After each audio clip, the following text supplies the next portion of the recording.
You have an idea. You want to tell it to the world, but you don't know where to start. That's where Anchor comes in. They have the tools for you to edit, produce, and record your idea right from your phone or computer. It's the easiest way to reach and grow your audience.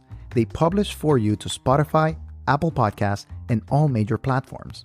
And to top it all off, they match you with advertisers so you can earn from your passion and your wonderful idea. So tell me, what are you waiting for? Download the Anchor app or go to anchor.fm to get started and follow your dream.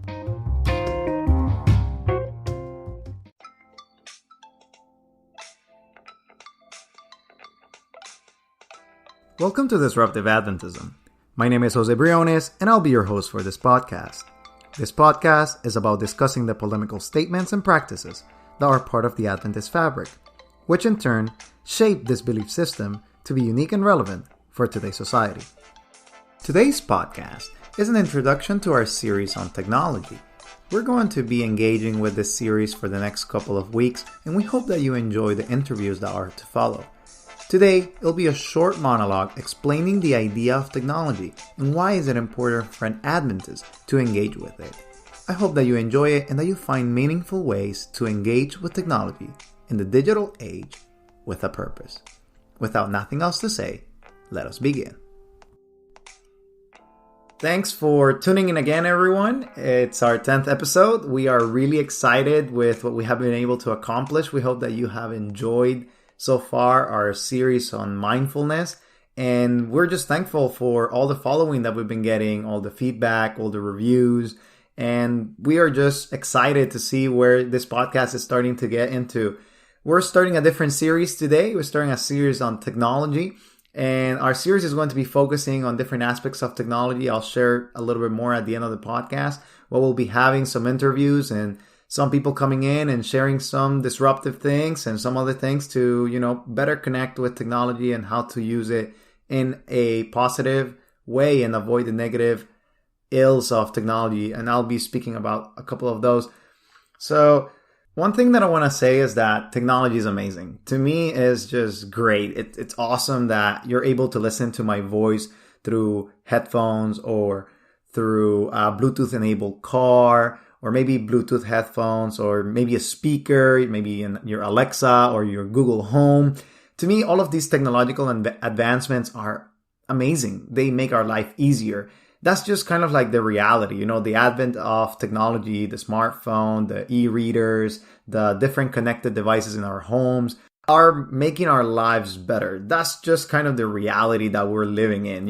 Technology is incredibly convenient. With a tap, I can order things from Amazon or from different retailers, and we have access to information like no one else has been able to in the past history. It's so fast. It's so great. It's an amazing reality that we're living in. I'm able to record this podcast. I'm able to diffuse it. I'm able to send it to parts and people that I've never even been in contact with. And, that's just great. And I'm really thankful for that.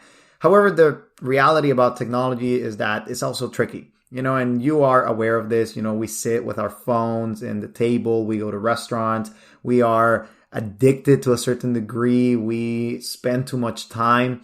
I remember reading the book Irresistible by Adam Halter, and he points out that in 2008, adults spend an average of 18 minutes on their phones. And in 2015, so a couple of years later, 7 years later, and I don't even know the figures for today, but in 2015, they were spending at least 2 hours and 48 minutes per day. That's a lot of time if you think about it. And a lot of the things are positive. Maybe you're doing productive things or maybe not. A lot of people see this as a doom and gloom situation. But the reality is that we are not as disconnected or as unaware as some people would like us to believe. Technology is a productive thing. It's a good thing. It can become a bad thing. And, I want to speak about that as well today. As a general practice, we are creating new communities, though, in technology. We are helping people overcome anxieties. We are finding new medications. We are investing in our finances. We are engaging with blogs, podcasts, posts on Facebook. We're creating diversity with technology. And it's something that it has not been able to be done in the past. I come from a different country. Maybe you've been able to listen to my accent a little bit. I was born in Nicaragua, and over there, as I grew up, the technological advancements that I saw on TV were not really happening at home, maybe because of affordability or just not being able to have it right away.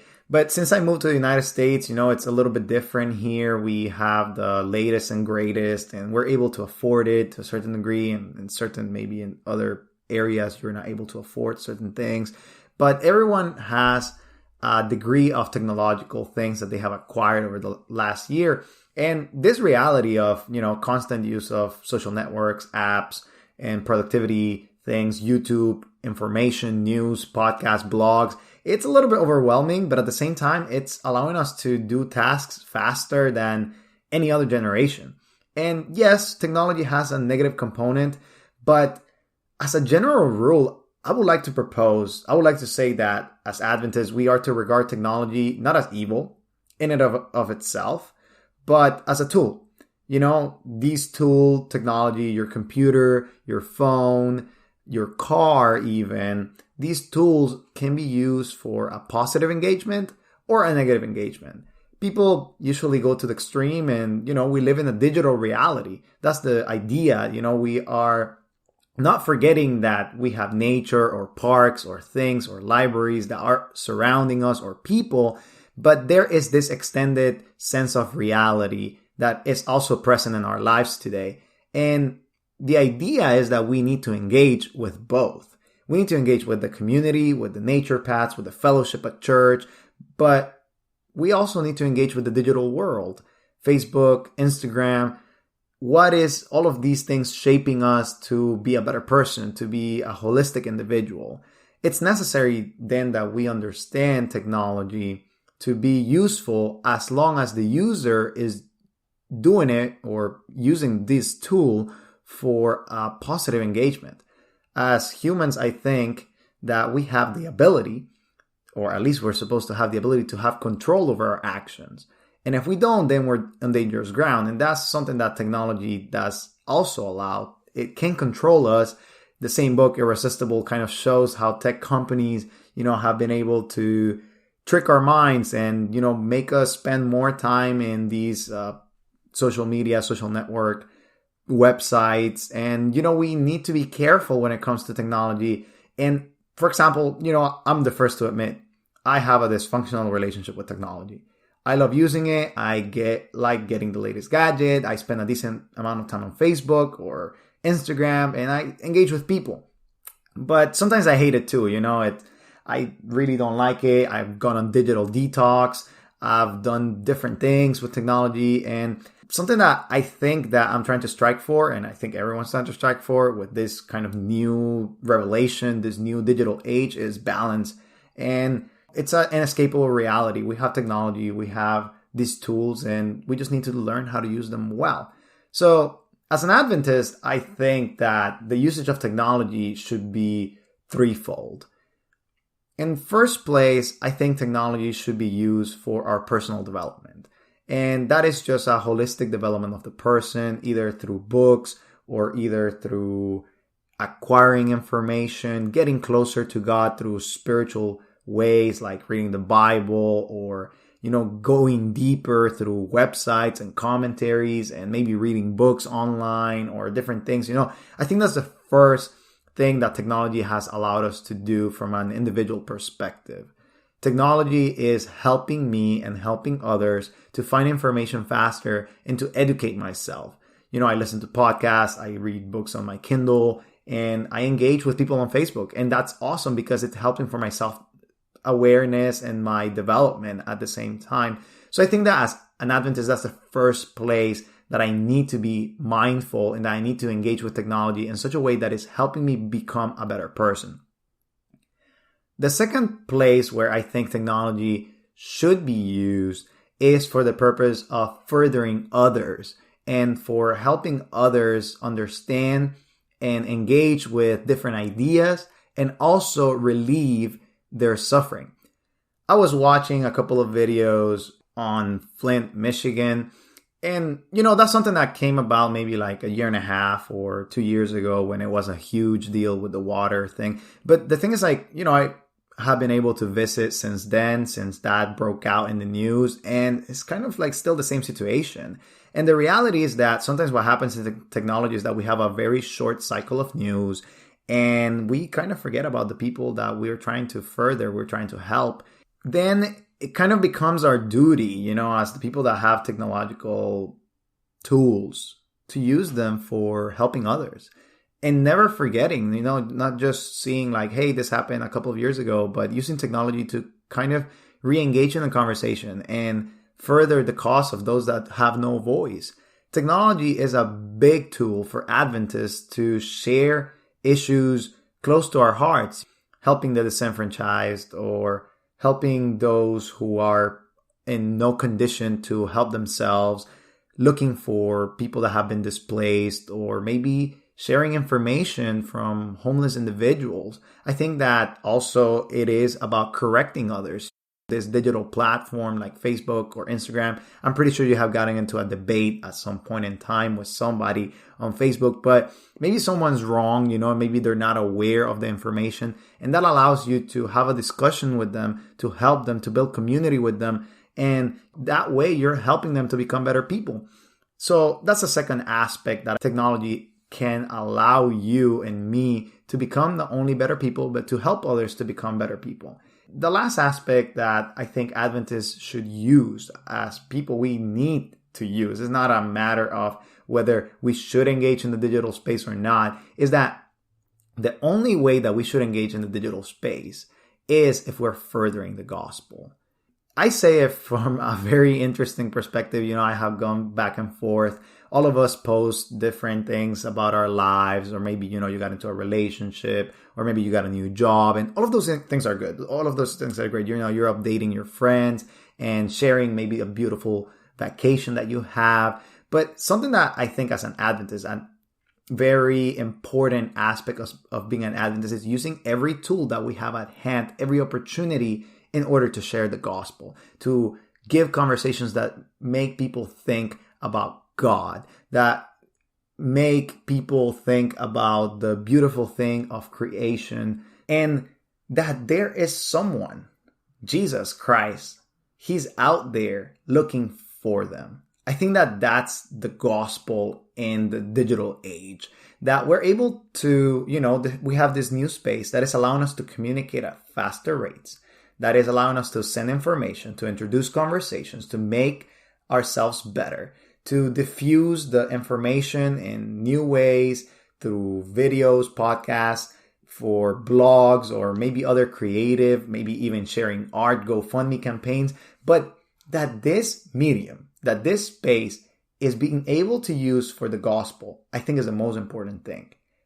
It's a dangerous space for anyone to go through. If you go to your Facebook page, you are tempted to share something that maybe be a little bit egotistical, like you're sharing something about yourself, something that you accomplished, and you start getting likes and you start getting affirmation and stuff like that. And if we don't acknowledge in that post, if we don't acknowledge in our daily life that all of the things that we do is because Jesus is allowing us to do it, then I think we start to lose the focus of this space, of this tool, of the technological things that we are able to do. You're listening to this probably on your browser or probably on your smartphone, and that's amazing. And as an Adventist, I believe wholeheartedly that this space is allowing us to create experiences, to build community, to change the world by giving the message of truth. It's not about using this space to promote ourselves, but to promote Christ in everything that we do. So again, the three areas that I think that, and areas that we're going to be engaging with other people as we go in this series on technology, it's like, hey, how can we use technology to improve ourselves, improve our productivity, improve our spiritual life? How can we use technology to improve the life of others, to help them see and to, maybe share with them the good news? And how can we use this amazing tool to deliver the gospel and to reach, build community, and to make the kingdom here, not only in the real world, in my real community where I live, but also in the digital space? To have church not only present here today with me or tomorrow, that is the Sabbath, but also church in a digital space with people that are thousands of miles away and that need to hear the good news of Christ. The digital world is just another avenue. It's an avenue that needs to not be feared. We don't need to fear to go into the digital space and to lose our humanity because of the things that we see or because of the things that we do. I think that we need to reclaim our humanity through the digital space and to help people to see their needs, to help them have community and to connect the world to Christ. And I think that's the highest and the most important thing. When we're focusing on Christ and when we're sharing His mission in everything that we do in the digital world as well as in the real world, then we'll be able to see a change, not only in our community, but in other people's lives that we may never get to meet until heaven. Thank you for listening today. If you're enjoying the podcast or other content that we're producing here at Disruptive Adventism, we want to invite you to consider contributing through our Patreon campaign at patreon.com/Disruptive Adventism. Your contribution helps us continue to create a space where Adventism expands its relevance in today's society. Also, I hope that our content has intrigued you a little bit and that you decide to stay around for future podcasts. If you have any comments, feedback, or a topic you would like us to discuss, please go to our website at www.disruptiveadventism.org or shoot us an email to disruptiveadventism@gmail.com. We're eager to engage in discussions about any matter, so don't hesitate to contact us. This has been it for today. We hope you join us next time, and as always, we invite you to be disruptive.